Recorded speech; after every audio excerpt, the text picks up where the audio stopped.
usaha. Budi pikir urusan kas itu gampang, uang masuk, uang keluar, ya udah. Tapi sayangnya Budi nggak pernah cek ulang catatannya. Kesalahan pertama, Budi nggak pernah rekonsiliasi kas dengan laporan bank. Akhirnya pas audit datang, saldo kasnya beda jauh sama yang di rekening. Kesalahan kedua, Budi nggak punya bukti transaksi yang jelas. Ada uang keluar tapi nggak tahu buat apa. Waktu auditor minta bukti pengeluaran, Budi cuma bilang, aduh lupa disimpan. Kesalahan ketiga, pengendalian internal kasnya nol besar. Siapa saja bisa pegang uang tanpa tanda terima dan tanpa izin. Uang kas sering hilang tapi nggak ada yang bisa dimintai tanggung jawab. Akhirnya laporan keuangan Budi nggak bisa dipercaya auditor. Budi pun harus ulang semua pencatatan dan itu makan waktu dan biaya. Jadi jangan kayak Budi ya teman-teman, catat transaksi kas dengan rapi, simpan semua bukti, dan buat sistem pengawasan yang jelas. Yuk ikutin materi setelah ini supaya teman-teman juga bisa belajar dari kesalahan Budi. Jangan seperti Budi ya dek ya. Tahu kan nasib Budi gimana? Cuma gara-gara nganggap remeh pencatatan kas, semua jadi kacau. Audit berantakan, laporan keuangan nggak dipercaya. Dan waktu habis buat benerin semuanya. Nah teman-teman, sekarang waktunya kita belajar yuk. Bagaimana sih cara yang seharusnya kas dan setara kas itu perlu diaudit. Lalu apa saja ya yang perlu diperhatikan dan juga bagaimana nih cara mengelola kas yang baik agar tidak terjadi seperti Budi. Nah dalam materi kali ini kita akan membahas tentang apa itu kas dan setara kas, tujuan serta prosedur auditnya, lalu hubungannya dengan siklus transaksi lain. Yuk kita mulai. Nah teman-teman, sekarang kita masuk kepada pembahasan materi pertama, yaitu apa sih itu kas? Kas merupakan aset lancar perusahaan yang sangat menarik dan mudah nih teman-teman untuk diselewengkan. Selain itu, banyak transaksi perusahaan yang menyangkut penerimaan dan juga pengeluaran kas. Nah, untuk memperkecil kemungkinan terjadinya kecurangan, maka diperlukan nih pengendalian internal yang baik atas kas dan setara kas. Nah, contoh untuk kas itu ada petty cash dan juga rekening giro. Dan untuk yang bukan, itu ada deposito berjangka, cek umur, dan juga dana dibekukan. Lalu, kas harus disajikan sebagai aset lancar, kecuali untuk keperluan jangka panjang. Saldo kredit harus sebagai kewajiban. Nah, disajikannya itu sesuai dengan SAK, ETAP, ataupun GFNS. Oke, lalu tujuan dari audit kas dan setara kas. Yang pertama, yaitu memastikan bahwa pengendalian internal suatu perusahaan dilakukan secara efektif. Yang kedua, memastikan bahwa kas benar-benar ada dan dimiliki oleh perusahaan. Yang ketiga, memastikan bahwa tidak adanya transaksi fiktif.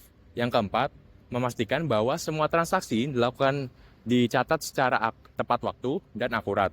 Yang kelima, memastikan semua pencatatan transaksi dilakukan secara akurat dan benar. Yang keenam, pemeriksaan atas penggunaan kas yang dibatasi. Sinking fund dan dana yang dibekukan tidak boleh dimasukkan pada aset lancar dan harus diungkapkan pada catatan atas laporan keuangan. Yang ketujuh dan terakhir, yaitu pemeriksaan atas kas dan setara kas valuta asing. Harus dikonversi pada kurs tengah BI pada tanggal neraca. Dan jika ada selisih, maka akan dimasukkan pada laporan laba rugi. Audit kas dan setara kas meliputi pemahaman pengendalian internal, pengujian fisik, dan pemeriksaan dokumen untuk memperoleh bukti yang memadai guna menilai kewajaran saldo kas. Dalam laporan pertama, ada evaluasi pengendalian internal atas kas, serta transaksi penerimaan dan pengeluaran kas dan bank. Lalu, susun top schedule kas per tanggal neraca. Misalnya 31 Desember 2015. Jika belum, pada 31 Oktober atau 30 November. Untuk selanjutnya, ditelaah mutasinya apakah terdapat hal yang tidak biasa. Lalu selanjutnya, lakukan cash count atau perhitungan fisik uang kas per tanggal neraca. Bisa juga sebelum atau sesudah tanggal neraca. Selanjutnya, kirim konfirmasi atau dapatkan pernyataan saldo dari kasir dalam hal tidak dilakukan kas oknum.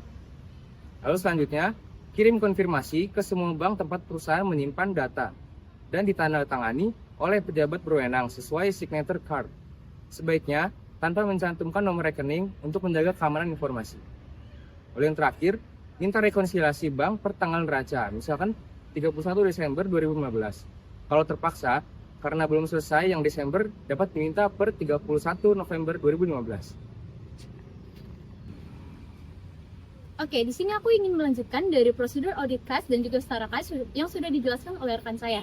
Yang pertama itu ada rekonsiliasi bank yang disusun oleh klien, lalu diverifikasi auditor dan juga dilakukan penyesuaian jika adanya kesalahan. Lalu yang kedua itu ada meninjau konfirmasi bank, notulen rapat, dan perjanjian kredit untuk mengidentifikasi pembatasan penggunaan rekening. Lalu yang ketiga itu ada periksa transfer antar bank antara 1 minggu sampai sesudah dan juga sebelum tanggal neraca untuk mendeteksi adanya praktik window dressing. Lalu yang keempat itu ada periksa saldo kas asing yang sudah dikonveksi dengan kurs tengah BI per tanggal neraca. Yang kelima itu ada periksa penyajian laporan keuangan kas dan juga setara kas apakah sudah sesuai dengan peraturan SHK yang sudah berlaku di Indonesia atau belum.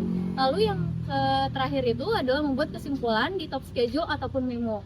Jadi jenis-jenis akun kas itu meliputi rekening kas umum, dana kas kecil, akun impres, rekening cabang, dan juga setara kas. Jadi masing-masing dari mereka itu memerlukan pengawasan dan juga audit dan juga berbeda. Lalu audit juga mencakup instrumen keuangan seperti saham, obligasi, dan juga derivatif. Langkah untuk menyusun audit tersebut itu meliputi identifikasi resiko, penilaian materialitas, dan juga pengungkapan kontrol dan transaksi. Lalu ada prosedur analitis dan juga verifikasi saldo dengan piutang. Baik, di sini saya akan menjelaskan hubungan kas di bank dengan berbagai siklus transaksi. Kas berperan di semua siklus penjualan, pembelian, penggajian, dan perolehan modal. Oleh karena itu, pemeriksaannya penting dan berhubungan dengan banyak bagian laporan keuangan. Yang pertama yaitu ada siklus perolehan dan pelunasan modal. Siklus ini mencakup transaksi ekuitas perusahaan seperti penerbitan saham yang meningkatkan kas dan penembusan saham yang mengurangi kas. Yang selanjutnya yaitu ada siklus penjualan dan penagihan. Siklus ini melibatkan penerimaan kas dari kegiatan penjualan. Penjualan tunai langsung menambah kas, sedangkan penjualan kredit dicatat dalam piutang usaha untuk menghasilkan penerimaan kas saat pelanggan membayar. Yang ketiga yaitu ada siklus perolehan dan pembayaran. Siklus ini berkaitan dengan pembayaran kepada pemasok atas pembelian barang atau jasa yang dicatat dalam akun utang usaha. Yang selanjutnya yaitu ada siklus penggajian dan kepegawaian. Siklus ini mencakup pengeluaran kas untuk membayar gaji, upah, bonus, dan komisi yang masih harus dibayar. Lalu selanjutnya yang terakhir yaitu ada kas di bank. Akun kas ini berfungsi sebagai pusat pengendali semua transaksi kas, baik penerimaan maupun pengeluaran. Lalu ada prosedur audit akun kas umum. Auditor memeriksa pengendalian internal, melakukan rekonsiliasi bank, mengonfirmasi saldo, dan menguji transaksi kas serta jurnal umum yang berkaitan, dan dokumentasi audit. Lalu apa saja sih prosedur audit atas instrumen keuangan? Yang pertama yaitu ada mengidentifikasi resiko bisnis klien yang mempengaruhi instrumen keuangan. Yang kedua yaitu tetapkan materialitas dan penilaian resiko bawaan. Melanjutkan materi sebelumnya, prosedur audit atas instrumen keuangan. Yang ketiga ada menilai resiko pengendalian. Yang keempat ada merancang dan melakukan pengujian kontrol dan pengujian substantif transaksi. Yang kelima ada merancang dan melakukan prosedur analisis substantif. Dan yang terakhir ada uji desain rincian saldo instrumen keuangan. Terus kapan sih auditor perlu memperluas audit atas akun kasnya? Nah, ikut yuk. Ya. Jadi kapan sih auditor perlu memperluas audit atas akun kas? Nah, auditor perlu memperluas prosedur audit kas akhir tahun jika pengendalian internal lemah atau terdapat indikasi kecurangan.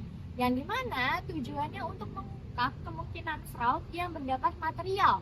Misalnya dengan menguji transfer antar bank dan mencocokkan jurnal dengan bukti kas.